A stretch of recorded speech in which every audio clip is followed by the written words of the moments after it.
Baik, Assalamualaikum warahmatullahi wabarakatuh. Saya Indah Febrianti Utami dengan MPM Try 150 sebagai moderator dari kelompok 8 izin menjelaskan tentang video presentasi hasil observasi kami di SD dengan mata kuliah pengembangan pembelajaran bahasa Indonesia dengan dosen pengampu Ibu Evi Nurlaila MPD. Dengan anggota kelompok yaitu yang pertama Ardila Mardatila dengan MPM Try 115, yang kedua Devi Khairunisa dengan MPM Try 023, saya sendiri Indah Febrianti Utami dengan MPM Try 150 dan Lutfia Kisti Awalin dengan MPM 035. Selanjutnya dengan Mita Ismiati dengan MPM Try 120, yang terakhir Siti Lutfiati dengan MPM terakhir dengan 037. Dan kami melakukan observasi di UPT SD Negeri 2 Pagelaran dengan permasalahannya mengenai tanda baca. Menerapkan model pembelajaran bahasa dan sastra Indonesia di sekolah dasar, guru telah menerapkan model pembelajaran yang sesuai dengan karakteristik peserta didik. Namun banyak peserta didik yang lebih fokus untuk bermain ketimbang belajar di dalam proses belajar mengajar. Hal tersebut sesuai dengan hasil wawancara yang telah kami lakukan kepada wali kelas 6. Dan yang menjadi permasalahan dalam pembelajaran bahasa Indonesia saat ini di SD tersebut yaitu mengenai tanda baca. Siswa kelas 6 belum mampu membedakan tanda baca seperti tanda titik, tanda koma, tanda hubung, tanda tanya, tanda seru, dan sebagainya. Siswa di kelas 6 belum mampu membedakan macam-macam tanda baca tersebut. Selanjutnya yang ketiga, kesulitan apa saja yang biasanya dihadapi oleh anak SD dalam pembelajaran sastra? Pada saat kami melakukan observasi, yaitu pada kelas 6, guru atau wali kelas 6 menjelaskan bahwasannya kesulitan siswa dalam pembelajaran sastra yaitu tentang memahami tanda baca pada suatu soal cerita. Mereka belum memahami tentang bagaimana cara menggunakan tanda baca, misalnya seperti tanda baca koma yang harusnya berhenti sebentar, tetapi kebanyakan siswa masih menerabasnya saja atau melanjutkan kalimatnya. Selain itu, pada tanda baca titik, kebanyakan siswa juga tidak berhenti terlebih dahulu, melainkan langsung melanjutkan kalimat yang lainnya. Dan ketika di dalam sebuah cerita terdapat tanda tanya, tanda seru, siswa cenderung masih belum mengeluarkan nada yang seharusnya digunakan untuk tanda baca tanya dan juga seru. Misalnya seperti kalimat perintah ataupun kalimat tanya. Wali murid kelas 6 juga menyebutkan bahwasanya kendala tersebut terjadi dikarenakan kurangnya literasi yang diterapkan di sekolah serta kurangnya kesadaran siswa untuk membaca buku lebih banyak. Yang keempat, apa penyebab lemahnya siswa dalam pemahaman bahasa Indonesia yang baik dan benar? Jadi, sesuai dengan wawancara yang telah dilakukan oleh wali murid kelas 6, beliau menjelaskan bahwa penyebab lemahnya siswa dalam pemahaman bahasa Indonesia yang baik dan benar yaitu kurangnya literasi yang diterapkan di sekolah maupun pada saat pembelajaran.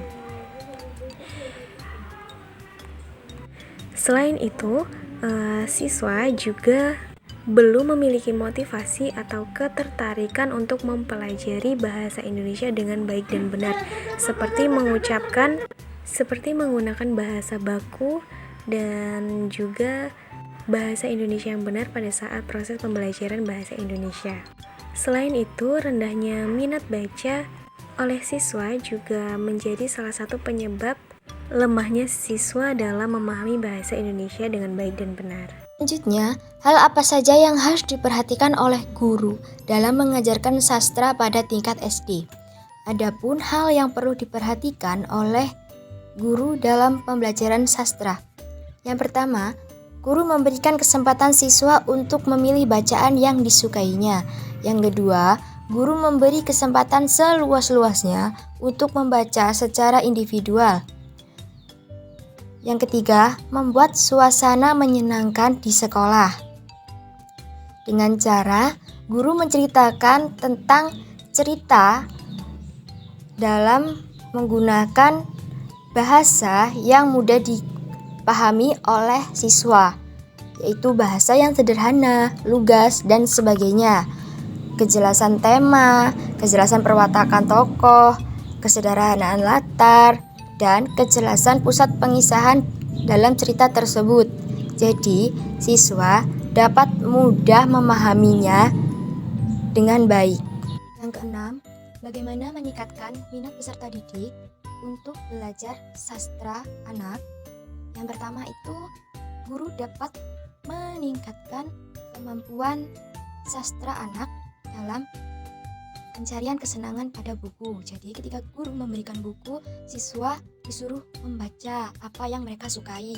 Yang kedua, menginterpretasikan bacaan sastra. Guru menyuruh siswa untuk membaca bacaan sastra tersebut dan mengembangkan kesadaran bersastra serta mengembangkan apresiasi. Ketika siswa membaca, guru memberikan apresiasi untuk anak tersebut agar lebih bersemangat dalam belajar. Selanjutnya ketujuh, mengapa seorang pendidik di SD harus memahami pembelajaran apresiasi sastra di SD? Karena pembelajaran apresiasi sastra itu bertujuan supaya siswa mampu memahami, menikmati, dan memanfaatkan karya sastra guna mengembangkan kepribadian, memperluas wawasan kehidupan, meningkatkan pengetahuan, dan juga kemampuan berbahasanya. Yang kedelapan, bagaimana kalau solusi agar dapat menggunakan bahasa Indonesia yang baik dan benar? Di sini ada 5 cara belajar bahasa Indonesia yang baik dan benar. Yang pertama yaitu akrabkan diri dengan bahasa Indonesia yang baku. Yang kedua, pahami definisi dan penggunaannya. Yang ketiga, pahami struktur kalimat dan tata bahasa. Yang keempat, mengikuti dinamika perkembangan bahasa. Dan yang kelima, biasakan banyak membaca.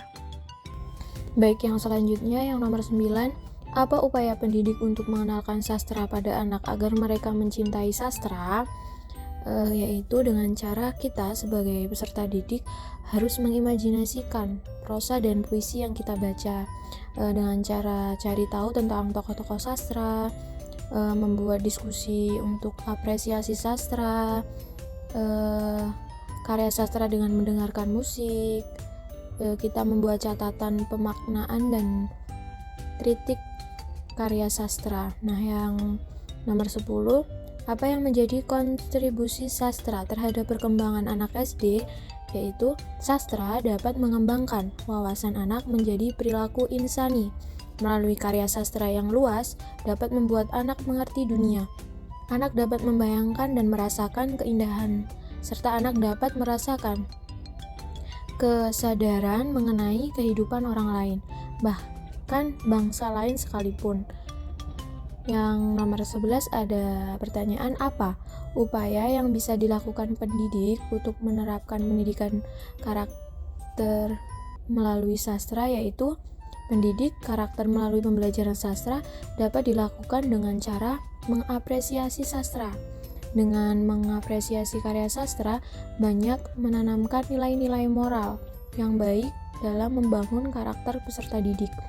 Nilai-nilai moral tersebut adalah ketekunan, ketelitian, keaktifan, dan kejujuran.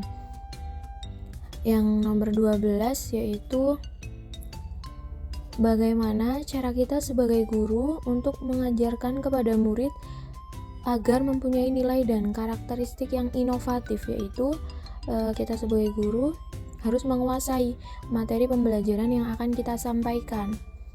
Menguasai pembelajaran melalui syarat utama menjadi seorang guru yang inovatif, memanfaatkan teknologi sebagai sarana pembelajaran, meningkatkan kreativitas diri kita, mengembangkan inovasi dalam pembelajaran. Baik, itu saja pemaparan hasil laporan dari observasi kami. Lebih dan kurangnya saya mohon maaf. Saya akhiri, wassalamualaikum warahmatullahi wabarakatuh.